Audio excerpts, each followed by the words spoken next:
جينا اليوم استعدينا نبداو الاستعدادات ديالنا لهذه المقابله، عارفين شنو كيتسنانا، المسؤوليه اللي تابعنا الشعب المغربي اش كيتسنى. الحمد لله ندخلوا بواحد الثقه وواحد العزيمه نحققوا واحد النتيجه ايجابيه اللي ترضينا وترضي الشعب المغربي باذن الله.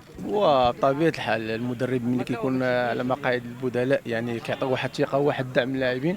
حنا عائله، حنا خوت بعضياتنا، نتمنوا ان شاء الله اللي كان في الملعب يقضي الغرض، الاهم من نحققوا التاهل باذن الله. سي كعبي بماذا توعدون الجماهير المغربيه؟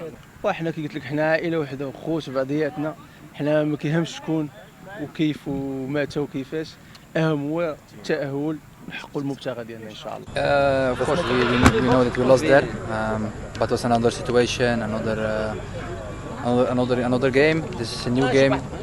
We will be ready, inshallah. We know they are good, but we will prepare ourselves to win the game, inshallah. فرحان راه يكون معنا في بنكتوش.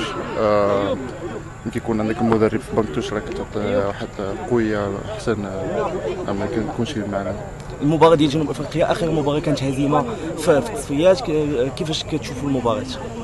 المباراة تكون صعيبة، راه ميزة جنوب افريقيا حتى للدرجة راه تما راه فرقة مزيانة وكتلعب الكرة، دونك غنبريباريو مزيان ونشوفوا ان شاء الله. مشاركتك الاولى في كاس افريقيا مزيان الصهد، ولكن كنت مزيان الحمد لله وفرحت ملي لعبت مع الفرقه الاولى في لاكان. كرم بزاف، راه كنشوف الميساجات، كنشوف الفوتوس اللي كيحطوا وكلشي، وكنشكرهم بزاف وكيشجعونا كاملين.